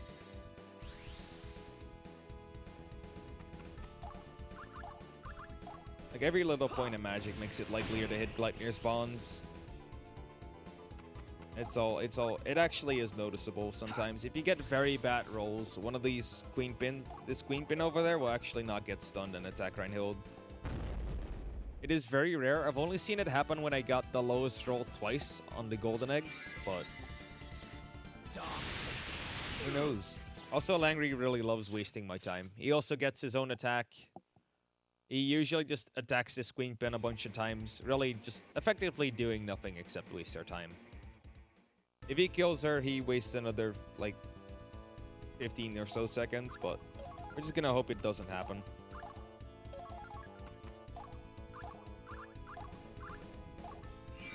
Might reinforce. So we're gonna play with the aggro of the characters a bit, which is why we're moving Darius this far up. Because you might have remembered us getting transposition. Well, this is the fight we're actually going to use it on.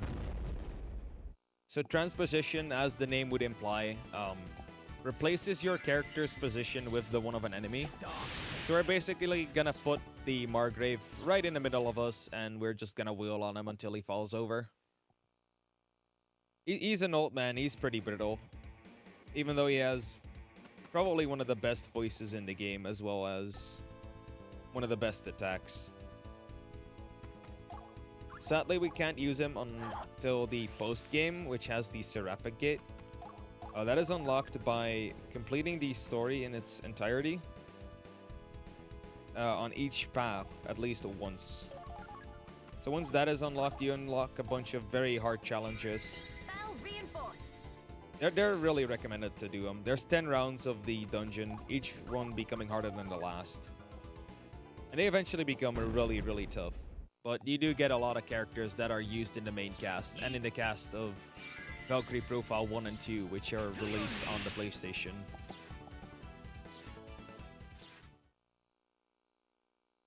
It's pretty cool to see a nice nod.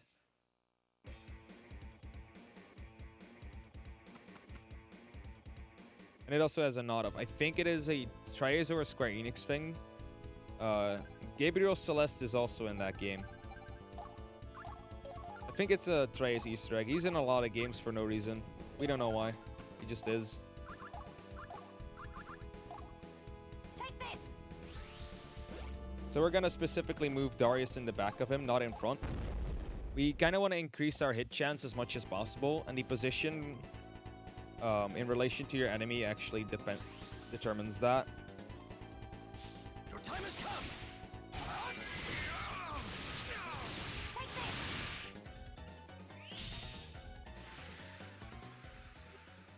Finish! Dance macabre! Oh, not even killing. You Wow. did well. There we go. I could have went a lot smoother. But oh well, dead is dead. Like, getting him in one round is fine.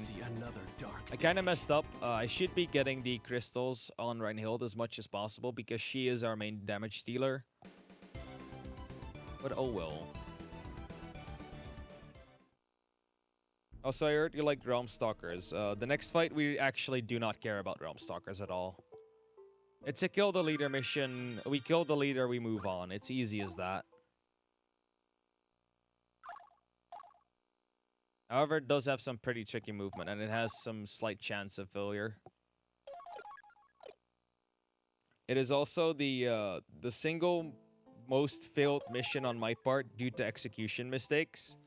So the split is actually called Don't Forget the Veyers, Idiot, for me. I tend to forget the Veyers a lot, which is the instant death ability that we unlocked. We really need that one to work out every single time.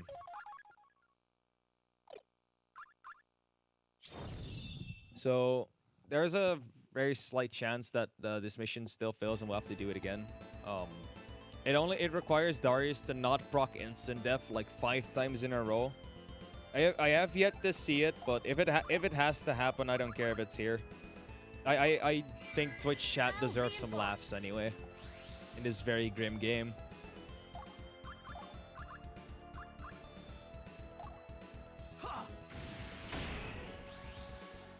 So we're gonna start by using Gleipnir's Bonds and just walking forward a lot.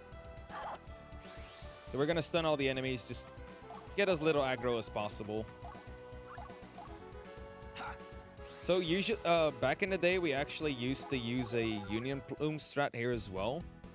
It had the same premise, where we just use instant death to kill the leader. But in that small corridor between those two houses on the right screen right now, that's where we used to use the Union Plume. So we sacrificed Loxwell. He went all the way back, and then we just Union Plumed him over the wall. It actually turns out it is faster to walk around using stalk and dash. So that's the new strat.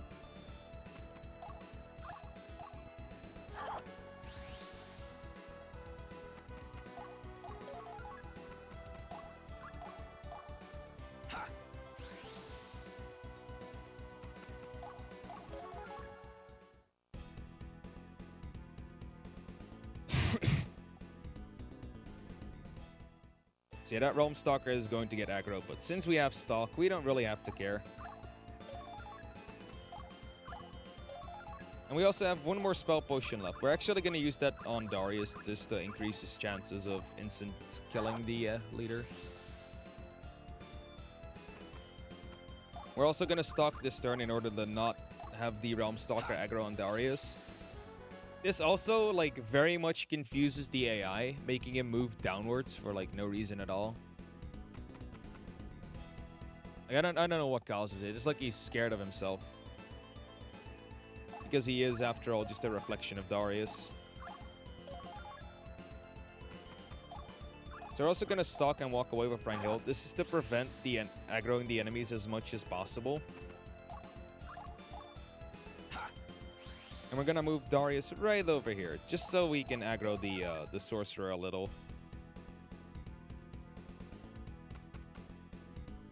And I'm gonna need some Bless RNG for this instant death. It's pretty common, but I feel like I have to jinx something in this marathon.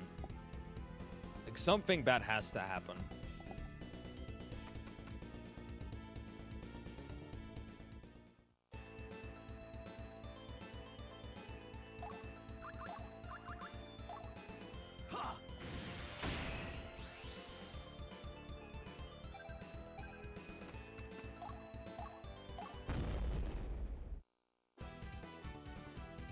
On.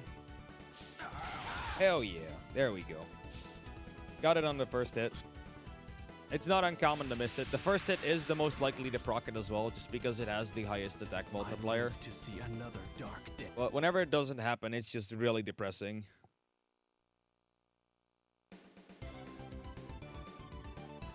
See, again, we don't have enough sin. Again, we don't care. It is another kill the leader mission because we are sieging the castle after all. This is... Wait a minute. This is Darius and this is Reinhild. So this is another fight we just completely cheese.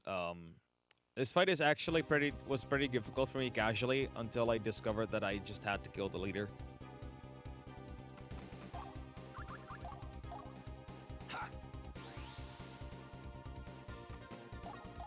So we're gonna move in range of a lot of enemies. We don't really care. Stunning all the enemies is still very much a potent tool. Spell reinforced.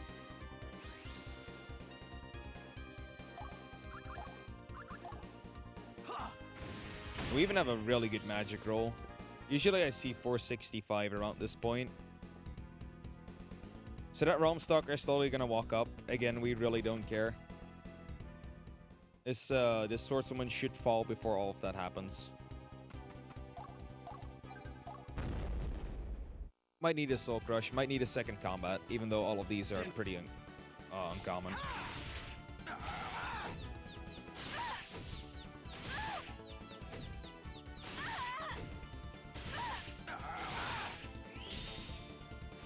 Let's just chain them. Let's give Reinhild the biggest chance of killing. This might actually kill.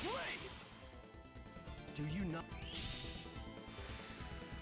So getting 2 Soul Crushes is actually faster than getting the second combat, but looks like we were unlucky. That's completely fine. She's very low health. We shouldn't even need a Soul Crush on the second combat, which is still very much fast.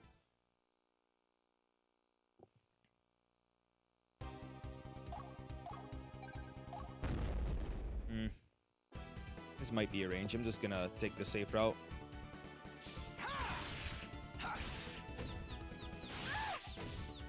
Oh, we're good. See, there's only 2 more fights to go. One of them actually has the second best song in the game, but we won't get to hear it because it is a boss theme, and all bosses don't tend to last all that long in this game, which is quite sad.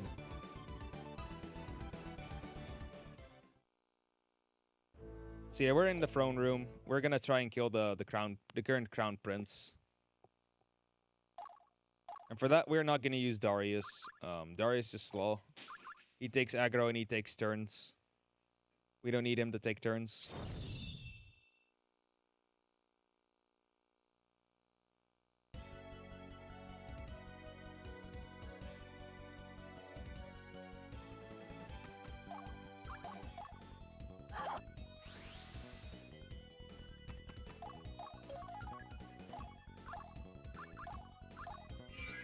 Spell reinforced.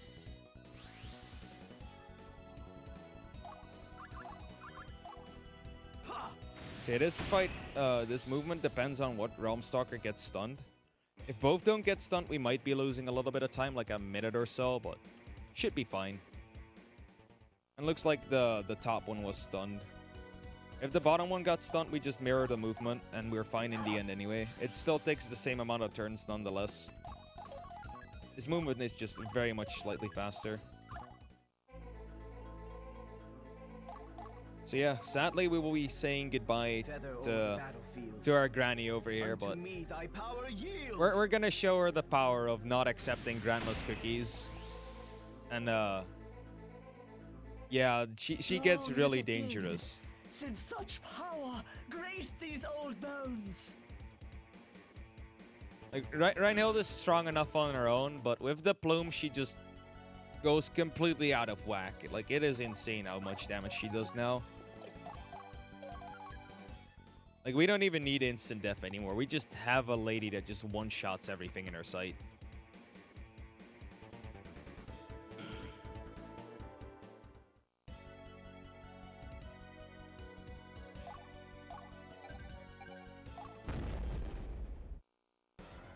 Best song in the game. Let's go. Off with your head! Easy fight. My hunger for battle remains. It's actually sad because the song like takes off right after we kill him. So we don't even get to hear the best part. The track is called Obligation of Havoc, by the way, so if you want to look it up on YouTube for the complete version, go right ahead. It is definitely worth a good listen. So yeah, with the king dead, they actually kill each other right on the spot, and we have to behead the king because he is in a very much big pain. And with that, we have actually collected enough sin to make the sword the Angel Slayer, making us able to kill the Valkyrie. So we're just gonna have a good time killing her. I think we should be able to save from here, right? Yeah. Rip. Oh, crud. Oh, well, this might be fun. We might be doing some fights again if this goes bad. Shouldn't go bad, honestly. Have the menu more carefully, I guess. So we're gonna equip the power bangle just to maximize the damage output that we can do. We are actually gonna reduce Darius' attacks by 1 by using the S-Stock. But that does make his final, finishing strike a lot stronger. Yeah, this should be everything.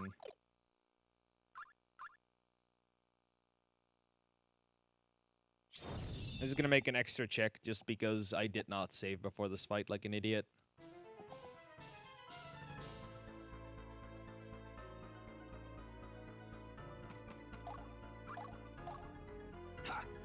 So yeah, the main goal of this, the main flavor of this fight is because this is the band ending. We're being reminded of all the friends we killed, and they're basically there to fight against us with the Valkyrie.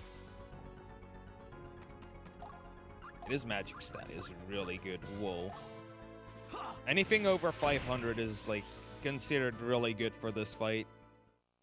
Getting this much is actually like borderline insane. I think we got some very good rolls.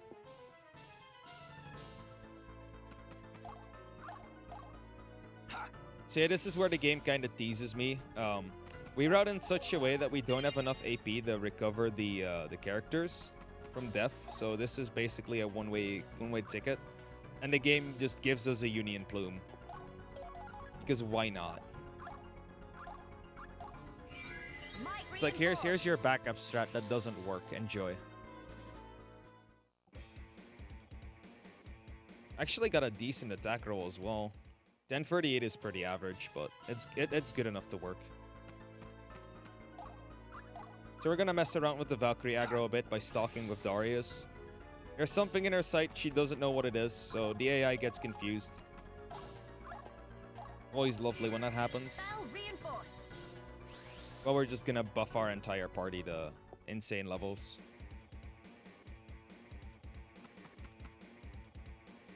I'm also gonna be turning the camera after this turn.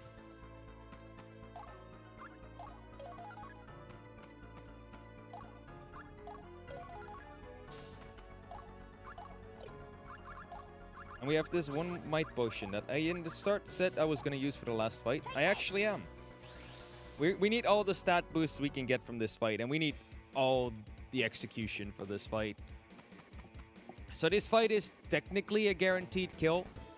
However, if I mess up at any point and do not get a second gem, I might very well be getting demolished. See, I'm gonna just twist the camera. Gonna use volleys right here. Make Wilfred as powerful as he can get. We're gonna sap guard the Valkyrie, which is a spell we bought somewhere in chapter 4. It is actually just kind of useless throughout the game, but for this boss specifically, we actually need it to kill her.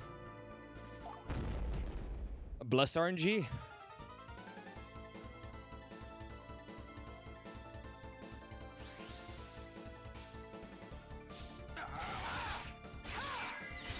So this should exactly get us to the Soul Crush of Darius.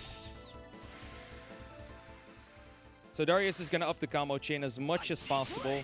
We're going to try and squeeze in an attack with Wilfred. We didn't, so we used the Soul Crush of Lise. No. Meteor Swarm. And for some reason, Meteor Swarm is a really funny Soul Crush. If you skip the cutscene, the Meteor never spawns for some reason, so it just like doesn't appear on screen. So it looks like a lot of emptiness falling down on your opponent. It always like looked fun to me. Yeah, let's go. And that is the final boss of the game. Time is coming up.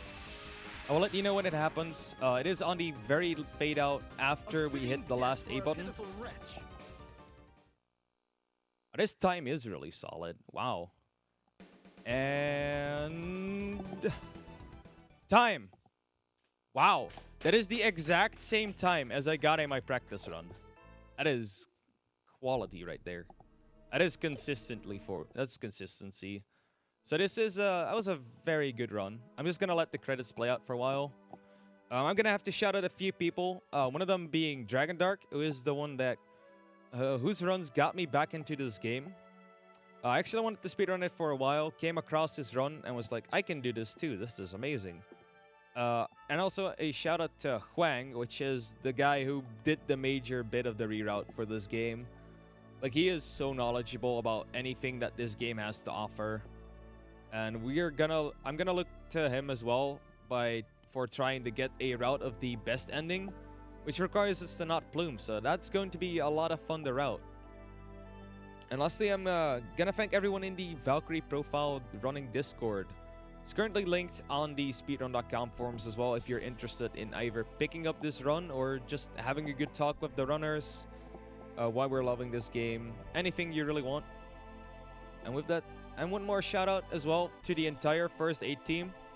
These guys have been pulling mad hours to actually keep everyone healthy here. Like, we've had like every single one of us had at least one 16-hour shift of non-stop looking at people and being available, and they have actually just done the God's work, and I'm very thankful to have a team like that. And also, the next run, I think, is Millennium Racer. Has the donation incentive been met, by the way? The donation incentive has not been met.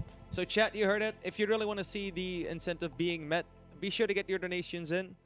I will pass the mic over to the host, and I wish everyone that has still to run a very good marathon. And yeah, I'll see you guys later.